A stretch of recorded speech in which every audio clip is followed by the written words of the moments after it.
Hey, my name's Rebecca Parson, I'm Camille Adams. and we did our diagnostic battery review on the CASL 2nd edition. And as far as administration time goes, it indicated that for the age 7 to 21, for that age range, it would take about 45 minutes to an hour. It took us about 2 hours, probably just due to figuring it out, that kind of thing. But it was a little longer than expected. And for how to administer, we will include some clips of us actually administrating it and then kind of explain what was going on in the specific examples. Okay. So I'm going to read you some sentences, and if you'll just fill in the blank where I stopped in the sentence for me. Okay. Okay. The money was hard to find because the boy had hidden it so Carefully.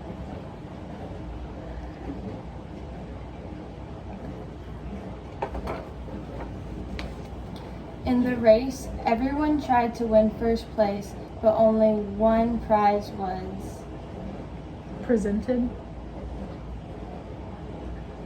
Given. Good job. We're going to do an exercise without any pictures. For these, I'm going to read 2 sentences to you. Okay. You are to tell me whether the 2 sentences mean the same thing by telling me yes or no. Okay. Ready? Yes. Okay. The girl was chased by the angry cat. The girl that chased the cat was angry. Yes. And then for scoring it, there were 14 different subtests, I think, and I'll kind of show a scoring page. For this one, you could either get like 2, 1, or 0 for the score, and you add it all up for the raw score at the end. So to get 2 points, you had to get both of the possible answers right, or you could get 1 out of 2 for 1 point or 0 for none. And then you add that all up, and on the inside of here, there is, inside the manual, where did you find the standard scores in here? It's in the standard scores are in here. The conversion. Yeah. The standard scores are in the actual manual, and you get the raw scores after you add it all up, and then it gives you a little chart where you can find the standard score based on that. Like she mentioned, there were some where you can get 0 to 2 points, so it's not just 1 point for everyone. And there's also a section where the client would have to say back a certain word or phrase, and there's a part where you can check preferred or accepted, and so that has a different point value too.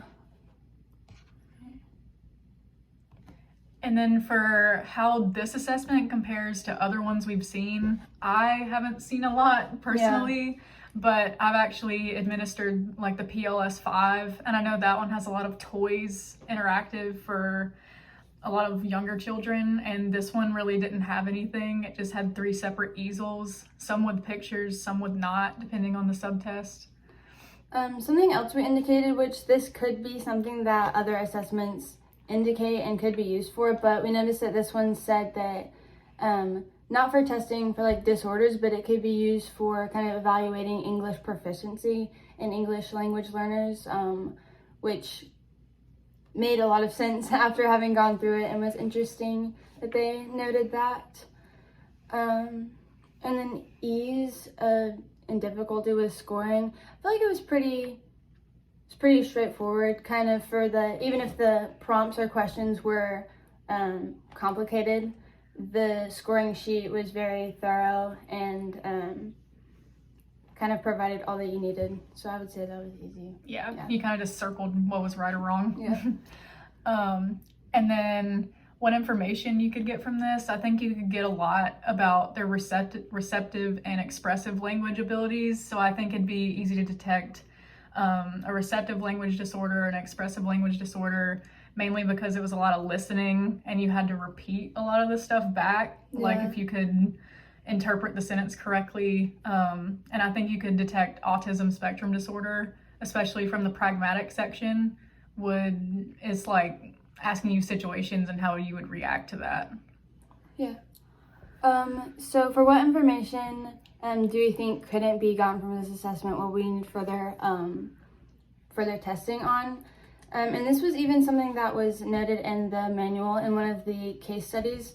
It talked about doing further like auditory evaluation, because like Rebecca said, this had to do a lot with like how well you're receiving and comprehending language, but obviously that's going to be difficult if you have an auditory processing issue. So maybe just further evaluation to see if it's an actual auditory or an issue with the auditory system, or a more of a cognitive issue with processing language. And then for drawbacks, we didn't really see a lot because it assesses basically every form of oral language, oral expressive, oral receptive.